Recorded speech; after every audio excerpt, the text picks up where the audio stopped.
Hello good morning मेरो mini ब्लगमा तपाईँहरूलाई स्वागत छ। म चाहिँ यहाँ मिनी ब्लग बनाउँदै थिएँ अनि आलु काट्न लगाइरहेको थिएँ, आलु तास्न लगाइरहेको थिएँ। साउनले आलु तास भन्नुभएको थियो।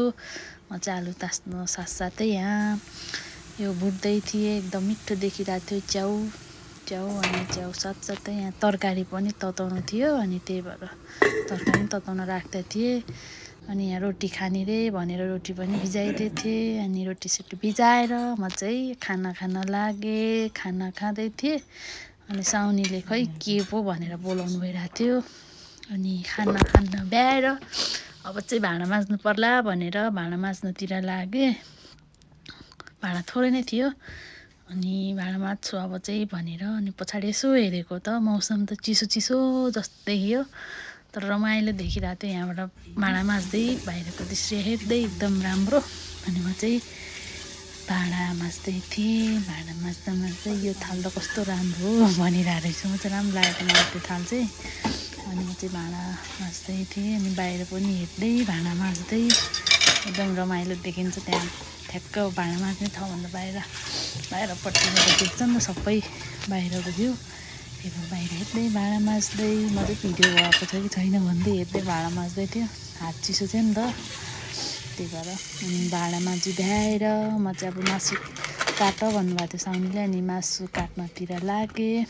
अनि अर्को प्याकेट पनि बाँकी थियो, त्यो एक प्याकेट मात्रै थोरै हुन्छ अरे भनेर अर्को प्याकेट पनि काट्न लगाएको मासु काट्न थालेँ म चाहिँ। अनि मासु चाहिँ यस्तो थियो। मासु काट्नलाई चक्कु खोज्नु पर्यो भनेर चक्कु खोज्न गएँ अनि मासु काट्न थालेँ। हाम्रो नेपालतिर चाहिँ हामीले सानो सानो बनाएर काटेर खान्छ नि त। यहाँको मान्छेहरूले चाहिँ ठुल्ठुलै सबैसँग यस्तै ठुल्ठुलो बनाएर खान्छ। हाम्रोतिर चाहिँ सानो सानोले यति मासुले नि कति छाक पुग्छ नि त। हाम्रो त यहाँ त एक छाकमै खाइदिन्छ यो मासु त, एकै छाकमा खाइदिन्छ। हाम्रो त 3-4 दिन नै पुग्छ होला सायद एउटा कुखुराले। मासु काट्दै थिएँ अनि त्यो नलाग्ने रहेछ क्या चक्कु। अनि कस्तो गाह्रो भएको मलाई काट्नलाई। अरू चक्कु नै रहेनछ, जति काट्दाखेरि नि काटिँदै धन्न हात नकाटेको मेरो यो मासु काट्दाखेरि। मासु चाहिँ काट्दैछु म। अब हेरौँ मासु कस्तो हुन्छ। मैले काटेको मासु मैले प्रायः काट्दिनँ त्यो मासु। अनि आज चाहिँ यसो काटिदिउँ भनेर मलाई यसरी काट्नु अलिक अप्ठ्यारै लाग्छ क्या।